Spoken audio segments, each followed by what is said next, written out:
Life has a way of constantly demanding more from us. Every day we are bombarded with expectations, pressures, and the insistent call to prove our worth through doing, striving, and achieving. The world tells us that success is measured by how much we do, how much we accomplish, and how loudly we speak about our accomplishments. This constant noise can become overwhelming, so much so that we forget the most important conversation we need to have is with ourselves. It's the one that happens in the quiet, in the stillness, in the moments of silence. In a society where being busy is often equated with being successful, silence can seem like a foreign concept. We think that if we just sit still for a moment, we might fall behind, or worse, we might miss out on something crucial. We worry that silence might expose us as inadequate or unimportant, when in fact, silence is where the deepest discoveries about who we truly are unfold. God calls us to silence, not to diminish us, but to elevate us. It is in the silence that we are most in tune with our true selves, with the voice of God and with our purpose. Silence is not something to be feared, not something that signals weakness or passivity. Rather, it is in silence that we are most capable of hearing the whispers of our souls and the voice of God guiding us along the path He has set for us. The power of silence and self-discovery begins with the recognition that when we allow ourselves to be quiet, when we allow ourselves to be still and present in the moment, we create space for reflection and clarity. Silence is not about avoiding the world around us, but about choosing to be fully present within ourselves. It is in the quiet moments that we can hear what we might have been too distracted to hear. The thoughts, the feelings, and the longings that have been buried beneath layers of noise and busyness. When we are constantly moving, constantly doing, we lose touch with who we truly are. We get caught in the cycle of seeking external validation, of measuring our worth against the yardstick of other people's expectations. We live our lives in reaction to external forces rather than being driven by our internal compass. And in doing so, we become disconnected from our true self. But silence, real intentional silence, has the power to bring us back to ourselves. In the stillness, we can hear our own thoughts, our own desires, and our own truths. And as we become more attuned to ourselves, we begin to hear God's voice more clearly. In silence, we invite God to speak to us in ways that words and actions cannot. We make space for His guidance, His wisdom, and His love. For many of us, the idea of silence can be uncomfortable. We may have become so accustomed to the constant noise of our lives that the thought of sitting in stillness feels daunting. We may worry that we will be faced with uncomfortable truths or overwhelming emotions that we've spent years avoiding. But here's the beautiful thing. Silence is not about confronting your pain or fear in a harsh way. It is about gently allowing those things to come to the surface, knowing that God is there to meet you in them. It's in the quiet that we can start to heal, to process, and to grow. The silence allows us to go deeper, to uncover what's hidden beneath the surface. You see, silence is not the absence of sound, it's the presence of something much deeper. When we allow ourselves to be still, we open up a space for self-discovery. We begin to hear the quiet voice of God speaking truth into our hearts.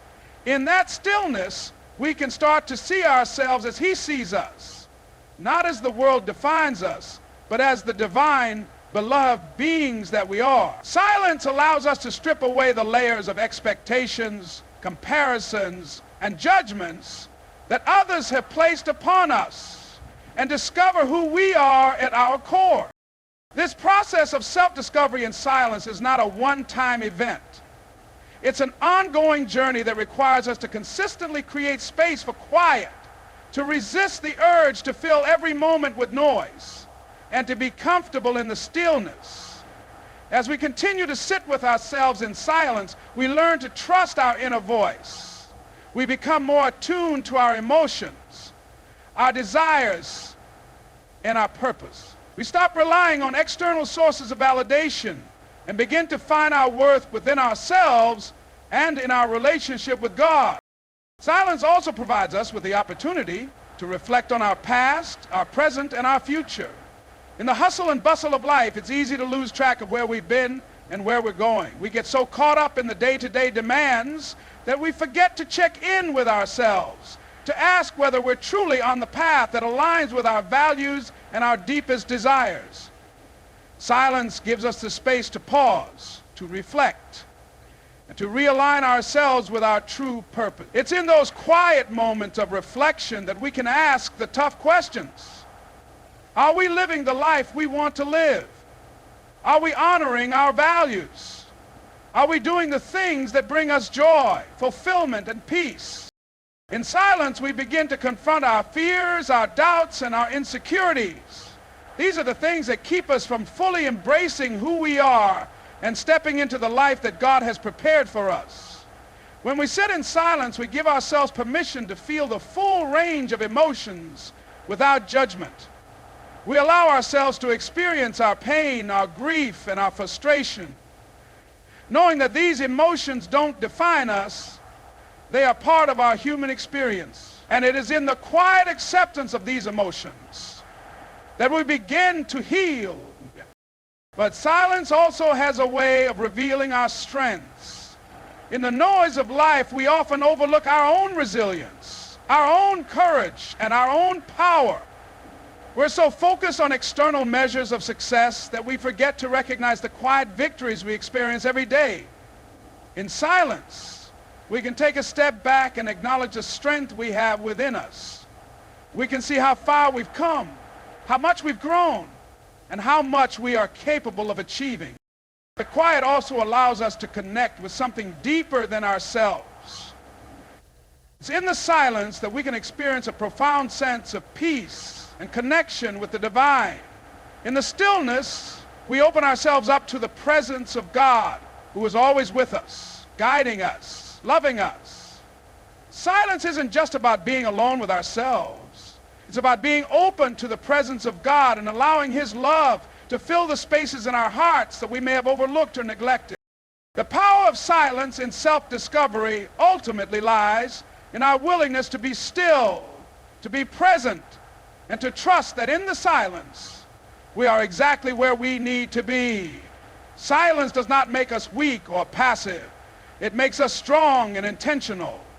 It gives us the clarity and the strength to navigate life's challenges with grace, purpose, and wisdom. As we move through our lives, let's remember that silence is not something to be feared. It is a gift. It is a powerful tool for self-discovery, for growth, and for transformation. In the silence, we uncover the truth of who we are, and we come into alignment with the divine purpose God has. And as we learn to embrace silence, we will discover a deeper sense of peace, a greater understanding of our purpose, and a profound connection with the God who has always been with us, waiting patiently for us to be still enough to hear His voice. So, I invite you to embrace the silence, to allow yourself to sit in stillness, to listen, to reflect, and to discover the strength, the wisdom, and the love that resides within you. For it is in the silence that you will find your true self. And that is where your greatest power lies. Trusting the process is one of the most powerful and transformative principles you can embrace on your journey of personal growth, healing, and self-discovery. Yet for many of us, it is one of the most difficult things to do. We live in a world that thrives on immediate results, quick fixes, and constant productivity.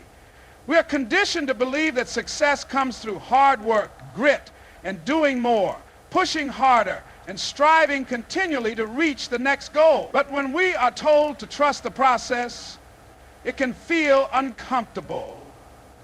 After all, trusting something we cannot fully control, something that requires patience, surrender, and faith, challenges everything we've been taught.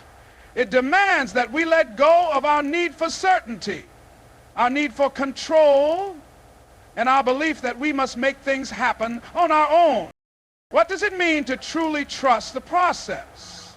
Especially when you cannot see the outcome with clarity, or when the road ahead seems uncertain and full of challenges. Trusting the process requires us to step into a place of surrender, to release our expectations, and trust that the journey itself, even with its twists and turns, is part of something greater. This process asks us to lean into the unknown, to step away from the pressure of having everything figured out, and to have faith that everything, even the difficult moments, is working toward our growth, our evolution, and ultimately our purpose. Trusting the process begins with acknowledging that everything in life, every experience, every failure, every success, and every setback is part of a larger picture, one that we may not always see right away. It's like being given a jigsaw puzzle without the final image. At first, we are given only pieces, and it's up to us to trust that even if we cannot make sense of all the pieces at once, they will eventually come together. This requires patience, faith, and the willingness to trust that God, or the higher power you believe in, has a plan for you, even if you do not yet see it. The essence of trusting the process is rooted in the belief that the journey itself is just as important as the destination. So often we focus so intently on the end goal, whether it's a career milestone, a financial goal, a relationship, or personal achievement, that we overlook the lessons, growth, and moments of clarity that happen along the way. We get so consumed with the idea of success that we forget to stop and appreciate the small steps, the incremental progress, and the inner shifts that are happening within us as we navigate life's journey. Trusting the process calls us to reframe our understanding of success. It's not only about the final result, it's about how we show up every day, how we learn from our challenges, and how we evolve as human beings through each phase of the process. When we begin to trust the process, we stop forcing things. We stop trying to control every aspect of our lives and instead allow ourselves to be open to what the universe or God has in store. The temptation to control our circumstances, to make everything happen on our timeline, is strong, especially when we feel pressure from external sources or internal desires. We want what we want now, and we believe that the faster we get there, the better it will be. But often, what we fail to realize is that some of life's greatest lessons come through the waiting, through the quiet moments, when we feel like nothing is happening, through the moments of uncertainty, when we wonder if we're on the right path. Trusting the process means embracing the unknown, understanding that there's purpose in every delay, in every moment of stillness, and in every challenge we face. To trust the process means to release the need for instant gratification and to embrace the idea that everything unfolds in divine timing. There are times when we will have to wait, whether it's for a new opportunity, for healing, or for clarity. We might question why things aren't moving faster, why we are still waiting for the next chapter of our lives to begin. But it is during these times of waiting that God is doing something significant within us. He is preparing us for what's to come. We may not understand the reasons behind our delays, but we can trust that there is purpose in each moment. Even in moments of stillness, there is movement. And even in moments of struggle, there is growth. It's important to recognize that trusting the process does not mean sitting idly by and doing nothing. It doesn't mean abandoning your efforts or your goals. Trusting the process is an active process, one that requires you to continue showing up, to continue putting in effort, and to continue doing the work. However, it means doing that work without attachment to the outcome, without forcing the results. It's a delicate balance between taking inspired action and releasing the need for control. We must do our part, but we must also trust that what is meant for us will come to us at the right time and in the right way.